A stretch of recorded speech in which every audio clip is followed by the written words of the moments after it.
In a remote village surrounded by dense forests, there lived a peculiar woman named Lyra. She was known as the Weaver of Shadows, a title that both fascinated and frightened the villagers. Lyra lived in a small cottage at the edge of the woods, where she spent her days weaving intricate tapestries. But these were no ordinary tapestries, they were made from shadows. The villagers whispered that Lyra could capture shadows, the dark, fleeting shapes that danced in the corners of rooms or under the moonlight, and weave them into her creations. Her tapestries were said to hold strange powers. Some could heal, others could reveal hidden truths, and a few were rumored to even alter fate itself. One day, a young woman named Mira arrived in the village. She was desperate. Her younger brother, Kael, had fallen gravely ill, and no healer could cure him. Desperation led her to Lyra's cottage. Lyra greeted Mira with a calm, knowing gaze. "You seek my help," she said, not as a question but as a statement. Mira nodded, tears in her eyes. "My brother is dying. I've heard your tapestries can heal. Please, is it true?" Lyra studied her for a moment before gesturing for Mira to follow her inside. The cottage was dimly lit, and the walls were adorned with tapestries that seemed to shift and move, as if alive. Lyra led her to a loom where a half-finished tapestry hung. It was dark and swirling, like a storm captured in thread. "I can help," Lyra said, "but there is a price. For every shadow I weave, I must take something in return." "What are you willing to give?" Mira hesitated. "I have no money, no possessions of value." Lyra shook her head. "I do not seek material things. I require something deeper, a memory, a dream, or a piece of your soul. Choose carefully." Mira thought of her brother, his laughter, his kindness. Without hesitation, she said, "Take whatever you need. Just save him." Lyra nodded and began to work. Her hands moved swiftly, pulling shadows from the air and weaving them into the tapestry.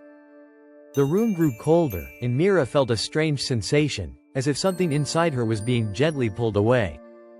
When the tapestry was complete, Lyra handed it to Mira. "Hang this above your brother's bed. The shadows will do the rest." Mira rushed home and did as she was told.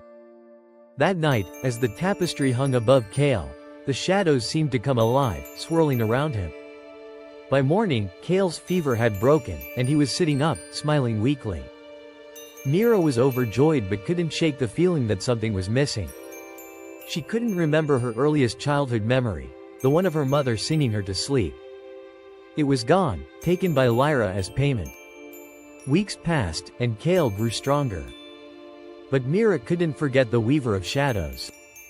She returned to the cottage, determined to understand the woman who had saved her brother. "Why do you do this?"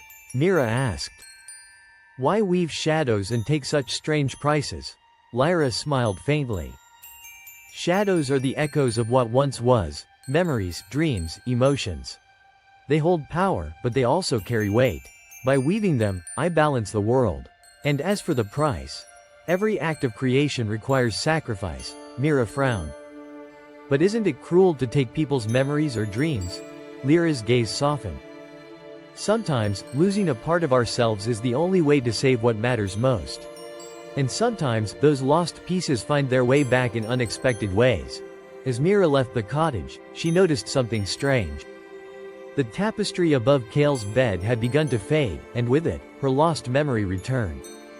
She remembered her mother's lullaby, clear as day. She realized that Lyra's magic was not just about taking, it was about giving, too.